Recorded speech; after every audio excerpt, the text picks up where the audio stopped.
You get a group of people together, designers, actors, and you create a piece of art that is living and breathing for just a nanosecond in time.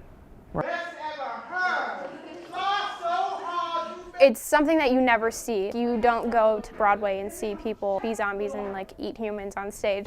Shakespeare, the Renaissance, the plague. And it's in such a unique place that you don't ever see zombies back in Elizabethan England. And how do you kill a zombie in Elizabethan England? And that is just something that MSU and other theater companies, they just don't do very often. Who doesn't want to see what that was like? It sounds awesome, right?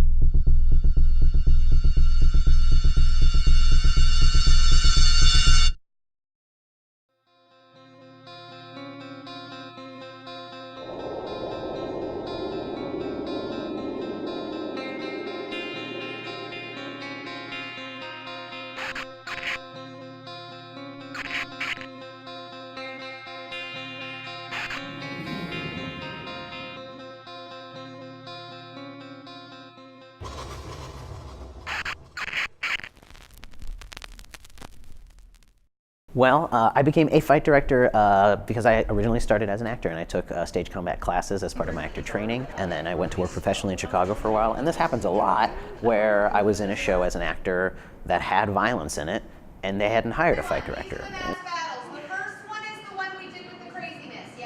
I didn't want to see somebody actually hit somebody, and I was like, you know, you can do it like this. I've seen this done before, and eventually de facto became the fight director and started choreographing and discovered I love choreographing. Then I discovered I love teaching stage combat so much. I love showing actors that they can do things with their body that they didn't know they can do. And I love that. I became a designer because I really like art. I've always been into like movies and plays and stuff, just because it fascinated me to take you to a world that's not real, but it seemed real. So I wanted to be involved in it. And then once I got to MSU and I started taking classes for like costume and makeup, I really liked them a little bit more than my acting classes. And so I decided to go deeper into them.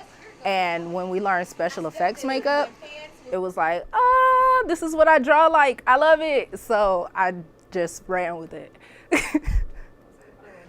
I now begin to see where you draw your inspiration. Master Ken.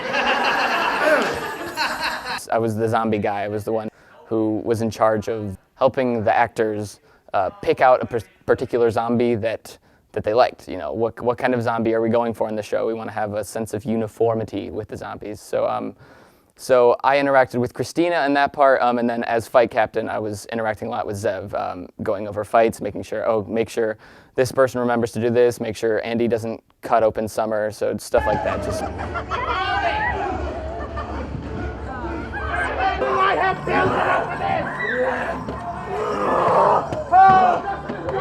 So that was actually a lot of fun, was meeting with the actors and having these zombie workshops and helping them create these fully fledged characters that are usually just background actors. We wanted to make them feel more involved, to give them specific backstories. You know, if they were at the bar, they had drunk zombie. You know, so I really liked being able to work around with that, because you don't get to see any of that kind of stuff.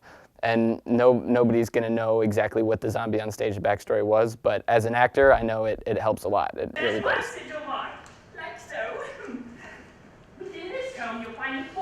But I also really enjoyed acting. I loved every single one of our cast members. It was the first time where I've ever connected so well with an entire cast. So that was really nice, seeing everybody's choices that they made, the whole process of itself between, is it a drama? Is it a comedy? So just the evolutionary process of the acting was the best. I really, really like that.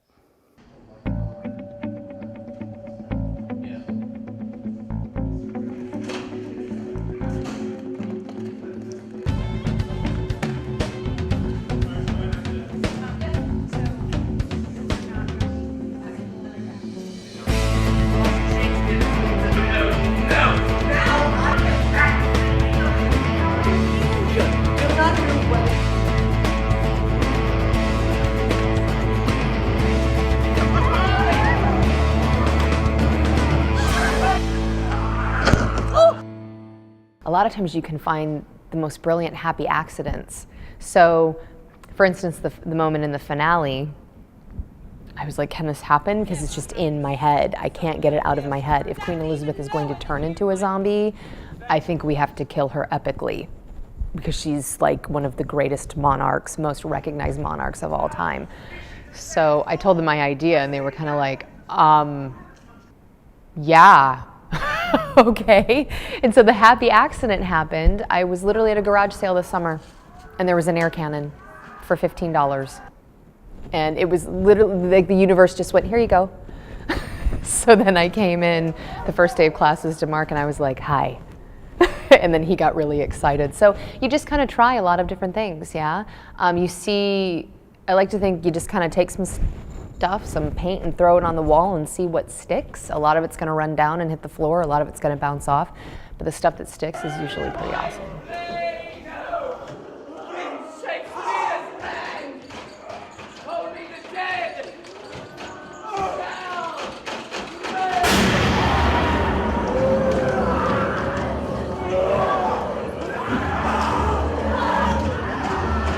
There's just such a big difference where it's like two different people. It's like the acting people who like care for the spotlight, like to be noticed, being on stage, like having everyone talk about them, being the center of attention.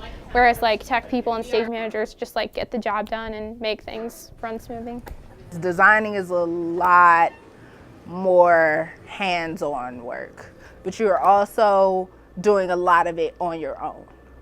And they're not necessarily there with you for all of the steps with the table work while you're coming up with the designs. You come to the meetings and you're supposed to have things ready. It really helps, I think, for any designer to also be an actor. And I think it helps every actor to be a designer. When you spend too much time on one side of that table, you lose sight of all of the work that the other one does and all the things that are on their mind. And you start to get into a perspective where, for example, all the actors that are on stage right now using set pieces and props that they've never used before, but they've been practicing with something different, the new prop is now an obstacle for them, rather than an enhancement to their storytelling. And so by being able to be both, it just helps so much, because the actors have no idea how much stuff is going on up in the booths right now and how many conversations are happening over the headset, all these tons of enormous detail that they're working out because they want the show to be awesome. And the actors, meanwhile, are just standing there in place waiting till they can go on to their next thing. Without a stage manager, the show wouldn't go on because nobody knows what to do unless I tell them what to do. But there's just like huge difference because like they do a lot of work. Like I could never. Like they sit down and like analyze the script and like, oh, my character would be doing this at this time, and it's just like, I don't know how they do it. I try to take in as many ideas as I can. So a lot of things that are happening in their show are completely actor motivated. Some moments that we found in rehearsal. And then there's a lot of things that are also design elements where I kind of shot for the moon for what I wanted, and they brought me a lot of it.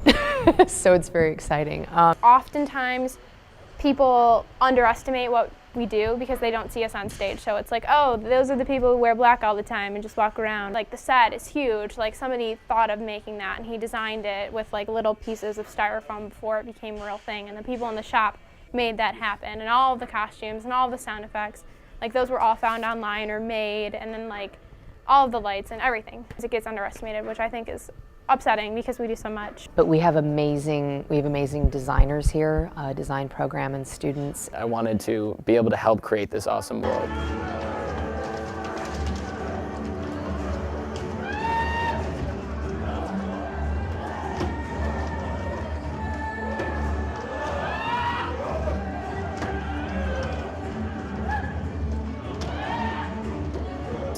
Take this play and figure it out. Especially since this is a play that hasn't really been done before. We didn't have a lot to go on. None of us knew what we were doing.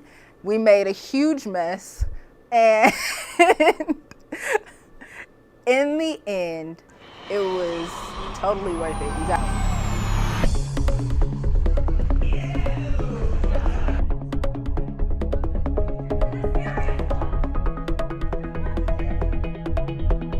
It's less delicate, you think. this is the show we're doing. Everyone here knows we're in a theater. Everyone here knows this is fake. We're never going to forget that. We're not even trying to hide our tricks anymore. Like, You come in, you have your concept, and you say, I want it to look like this, but when it actually ends up looking the way you want it to, that is an amazing feeling. So everyone has all of these ideas and they come together and they live and they breathe and they touch the human spirit. We create this piece of art that can only live and breathe for that moment of time, and it will never be created again, ever. This play will be done by other theaters and other actors and other directors and designers, but it will never ever be the same. So we all come together and create this thing that is unique and alive.